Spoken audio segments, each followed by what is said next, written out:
Good morning, Little Masters, and welcome to today's Tolkien Times, a Prancing Pony podcast production. I'm the Man of the West. Thank you for joining me for folks' favorite Fandom Friday. Now, it's been great to get back into recording these Fandom Friday episodes again. I'm really enjoying the opportunity to visit with folks from the wider world of the Tolkien fandom. Writers and musicians, craftsmen, scholars, artists, content creators, and more. Today, I am pleased to introduce, to reintroduce somebody who joined me for a Fandom Friday all the way back in the very first series of today's Tolkien Times in June of 2023, almost 2 years ago. He's also a veteran of the Prancing Pony podcast now, co-hosting 21 episodes with me over the past 3 seasons. He's also a good friend, and I'm just proud to know him. Folks, please welcome back my friend Don Marshall to today's Tolkien Times. Hello. Hey. Thank you so much for having me back. Have I really done 21 privilege. episodes? Yeah, I was counting them up because I'm like, I know you've done 3 runs with me. I know the first one was short. I think you did 4 episodes that first season with me, but yeah, Even you did so, a to be good long called a run. Veteran. That is, okay. Yeah, absolutely. Well, thank 21 you. episodes, and you'll be back next season, I hope. So I would love to, absolutely, provided that Good. that all goes well. But yeah, thank you so much for having me. This has just been delightful to drop by, and it's always a privilege. I'm looking forward to chatting with you. I am as well. And it has been, of course, some time since you've been here with me on the TTT. I mean, yes, I did see you at the PPP not that long ago, but it's been almost 2 years since you've been here. An entire season of Rings of Power has come and gone since then. What else has been happening in your corner of the Tolkien fandom since then? Oh man, so many things. Mostly just TikTok, maybe or maybe not existing in one state of limbo or another over the course of the last few weeks and months. It's a whole thing, but for whatever reason, and I am so grateful for this, the Tolkien community continues to stay strong regardless of what platform we're on, whether it's Threads or Instagram or TikTok or YouTube, and I've just been really grateful to be a part of it. Good. That's awesome to hear. Yeah. Well, when we chatted on the PPP back in September of last year, when you co-hosted all those episodes with me, you had some questions for me about my experience in co-writing Why We Love Middle-earth with Sean Marchese, my former co-host. I understand that you, Don Marshall, are now joining the ranks of published authors.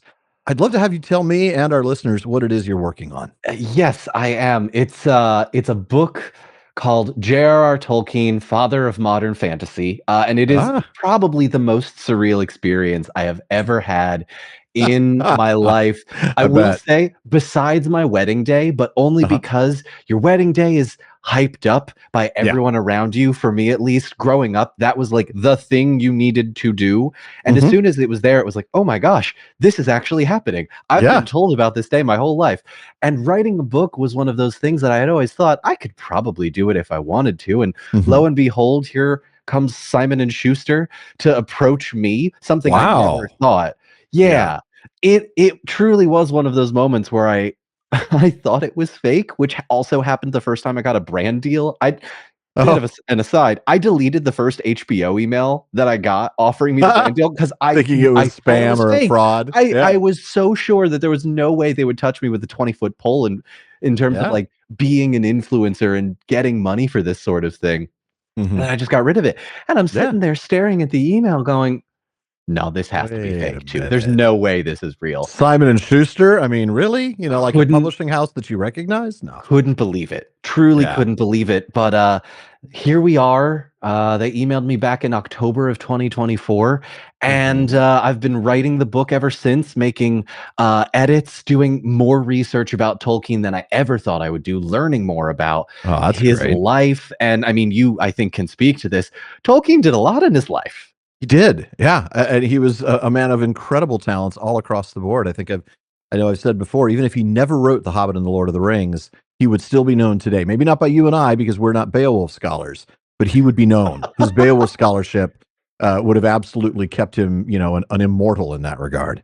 And then all the other things he did. Yeah. Inventing languages and all 15 of them. And that was the thing. Yeah. Did you know Tolkien has invented 15 different languages in his lifetime? And that doesn't surprise me. It is truly wild to see the depth that he went to just for the love of the game, Yeah. honestly, the things that he wrote just for friend groups or little Mhm. societies that he had started in, elementary or primary school, and then again, when he went to university, and then again Mhm. when he was a professor himself. Yeah. He started something with a gentleman by the name of Evie Gordon, Mhm. called the Vikings Club that he kept going, where they just wrote saucy, poetry, but in alliterative verse In Old Norse sometimes. and, Yeah. yeah.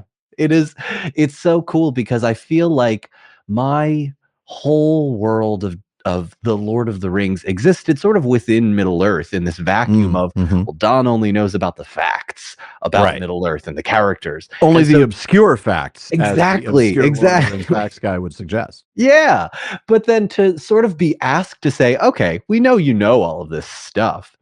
Make it a coherent, 40 to 50,000 word story," is a Okay. completely different thing to do that I That really is. Yeah. and I didn't think I had the chops to do it. Truly, they came up to me and gave me the word count, and I've since learned that most books are actually, quite a Mhm. bit longer than the one I'm writing. I'm Yeah. sitting at about 42,000 words right now, as, a brief little it's called pocket portraits, so Oh, you fit okay. them in So your it pocket. is a little shorter. Yeah, yeah, and look, I'm not gonna be winning any, like, Pulitzer prizes for Oh, this or anything by any means, but neither it were was we. We managed 105,000 and we were told to keep it short. So, but that is the thing, we as I digress. continue to write this, I'm finding myself wanting to write more over Yeah. and over and over again, Yeah. and my editors are just like, "Okay, we need to keep it to, Yeah. it's 100 short stories, either about or Okay. relating to Tolkien's life, his legacy, his influence," and my god, did this man have a hand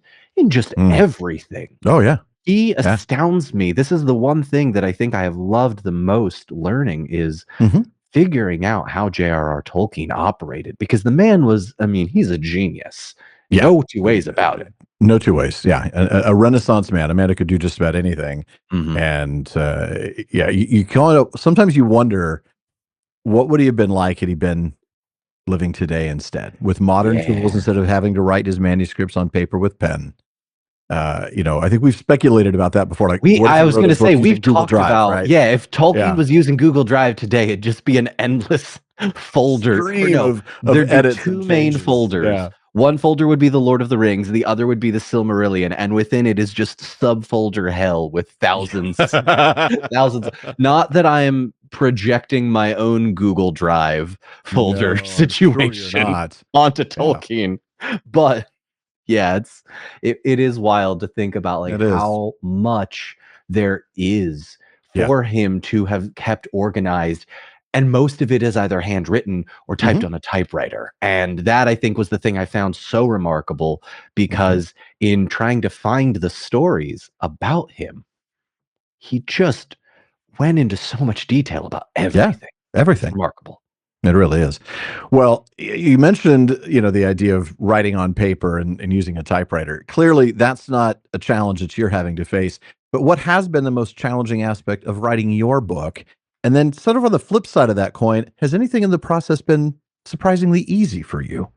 I will go with the most challenging thing first, and that is Mhm. edits. Because Yeah. as Yeah. you, the podcaster who has sent me, a 26-page document for multiple weeks in a row to discuss the podcast that you run, I Yeah. am very Yeah. much on the opposite side of that, where I'll go live, I'll stream, I'll do my videos in one take. I'll fail Yeah. miserably most times, or, I'll try to take, 16 different takes of the same video and doing it over and over again, trying to get the Mhm. right one. Making edits to the written word that you have already made when it's somebody that you have never actually, like, met in person and Yeah. you didn't, like, build up a relationship with. Like, if you were to edit my book, it would be a completely different story. But here's Sure. these 2 wonderful women at Simon and Schuster, named Sarah and Natalie, who I owe so much to both of them. They made this process so great, but I got so Good. stuck in my own head It's about, hard not to. well, it really is. I felt myself just sort of sitting there at times thinking, "Wait, how do I reword that to make it Hmm. something else?" Because it wasn't clear to someone. Because I grew up and my professional career as well, writing like I spoke. Write Like You Yeah. Talk is a book that I literally read going into my professional career because I had to be able to take these 3-hour, local meetings that dealt with very hot button issues with government and society as a reporter, sitting there taking my notes and condensing it down into a minute 30 Yeah. story for the Very news. short piece, right? Yeah. And so to be able to say, all right, I'm Okay. going to take this information about J.R.R. Tolkien and try and condense it into a 300 to 400 word little essay almost. Yeah. A little mini story. Yeah. It's so wild to just say, all right, you've done that once, do it again. And then do it a third time. And we've just gone through. I've been so fortunate that my editors are so good at what they do. That helps a lot. Yeah, and they've taught me so much about what they're looking for and what the reader is looking for and how I need to describe it, and it's been such a learning curve. I struggled so much with the first round of edits. I did not know Oh, it's hard. capable about it because I don't censor myself, right? I say what's on my mind, I say what I feel, and if I think I said something wrong, I'll just go back and say it again. That's why I have to have an editor when we do our episodes. Yeah. Kidding. Do you kidding. Oh, I was about to say, who's I mean, I have an editor all the time, but fair. So wait, actually, I don't think I know this about you. Does someone actually write and edit, or no, you write it, but someone edits? Yeah. Someone edits? We have an editor for the podcast and we have an editor for this show as well. Yeah. Wow. Okay. It's just to trim it. I'm terrible at video editing. Oh, trimming the video itself. It's just to clean it up. Someone else the scripts. No. Oh, okay. Let somebody else give me input on what I'm going to put out there. Exactly. That's my co-host. Yeah. That's my co-host. But that was my thing that I struggled with the most is like, well, no. This is what I said. This is what I meant. It should come off as clear. And all of a sudden, you knew what you meant. Why shouldn't everybody else? Exactly. Yeah. I'm very clear and precise. And as it turns out, no, I'm not. And it was such a great, but it was such a great gut check because all of a sudden, here's me thinking I know what I'm talking about, when in reality, I get to learn a completely new way to present myself. And I love that. Good.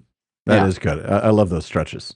Flip side of that, the best thing that I loved about this was learning so much about Tolkien himself and being able to recontextualize the Lord of the Rings because I had so many of these wonderful, tidbits that I knew about him and the Beatles, or him and this guy named E.V. Gordon, or C.S. Lewis, and all of these people that showed up in his life.